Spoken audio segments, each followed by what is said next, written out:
Hello, everyone, and welcome to Armstrong in the Loop podcast. I'm your host, Seth Prentice. Today, I am proud to be joined by the cast and director of The Drowsy Chaperone. Gentlemen, welcome to the show. Thanks for having us.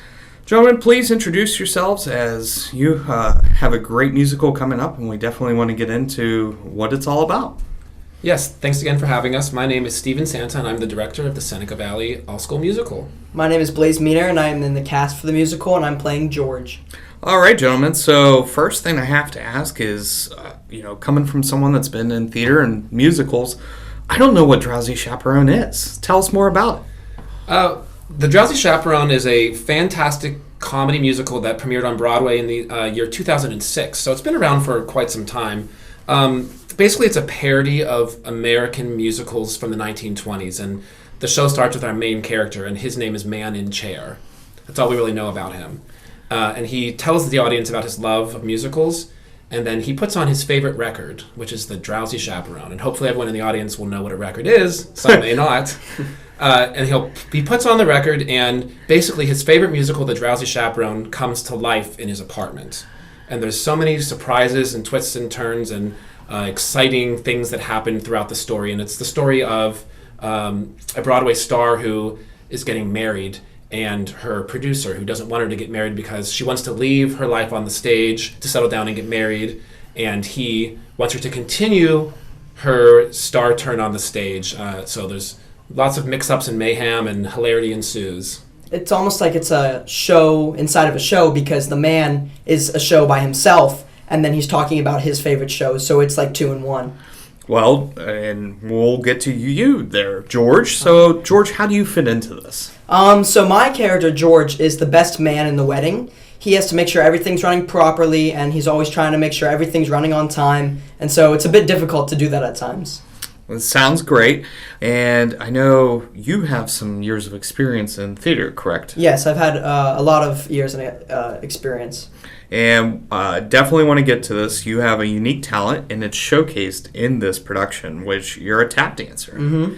So talk about your number that you have in the production. So I've been tapping for many years now. I love it. I think it's just such a cool art form.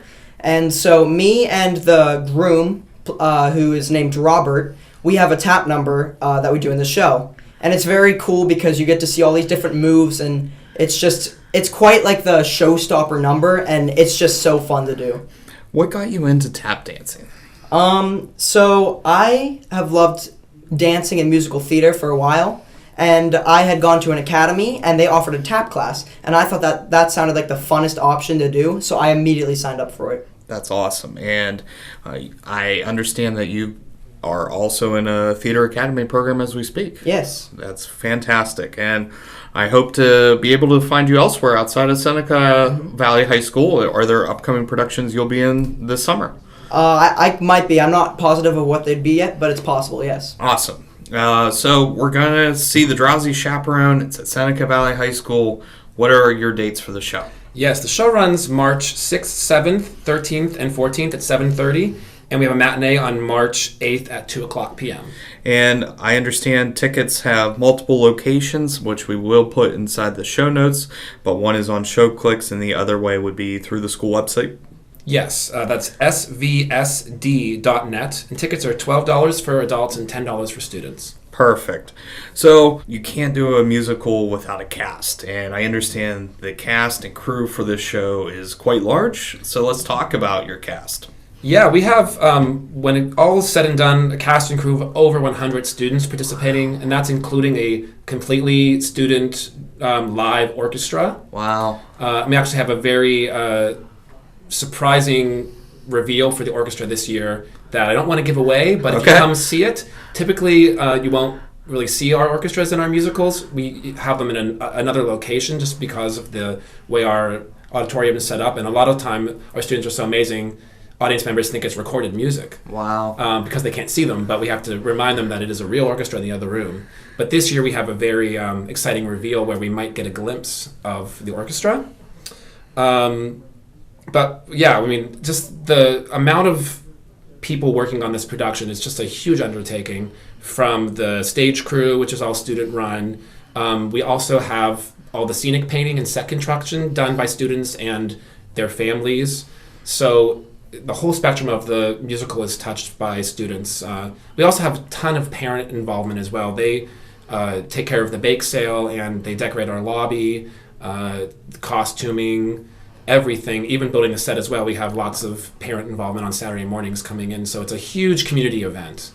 And speaking of community event and what your parents are doing, you could definitely use some extra resources because, these people are donating all their time. So, definitely need food and, some different things that might help to do this production.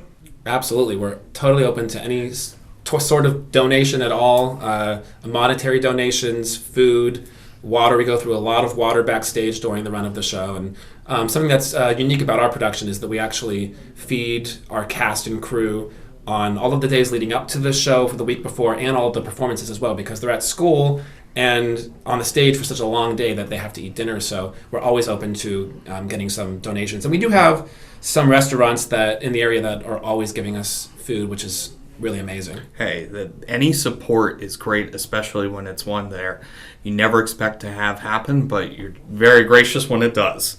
So now that we have our fundraising, our ticket sales, I know that you guys are also looking for raffle baskets.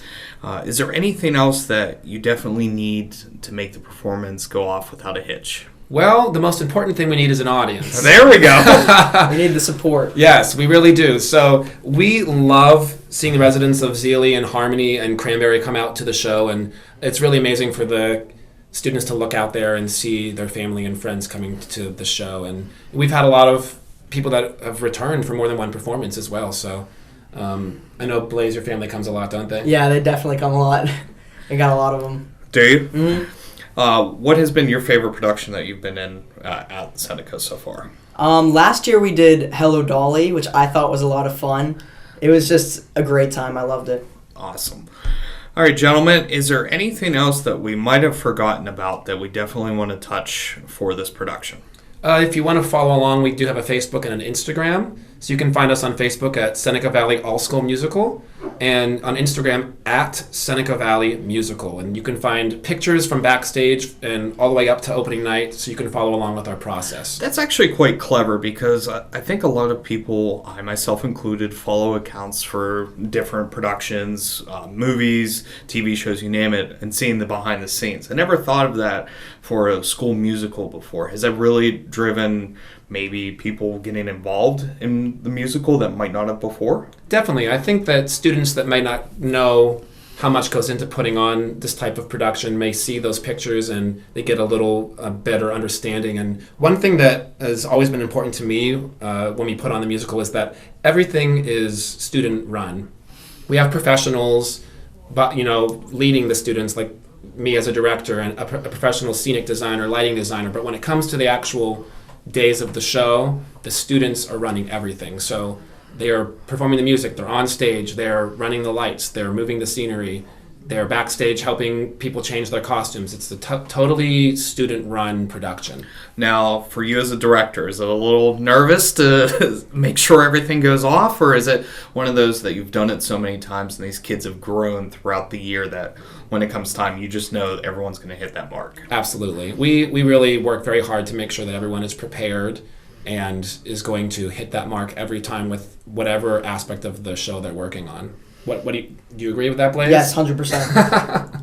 How many times have you gone through the show full all the way from start to finish? So far? Yes. We haven't done all right yet. Well, that's a little teaser. We're not there yet, but come March 6th, we'll definitely be ready. Yes. Well, gentlemen, I wish the best of luck to both of you, your entire cast, your crew, your parents, any support. Break a leg, even though, knock on wood, I don't want anyone to get hurt, but I hope you have a full sellout every single night and your matinee. Yes, thank you very much. For Armstrong in the Loop podcast, I'm Seth Prentice, keeping you in the loop.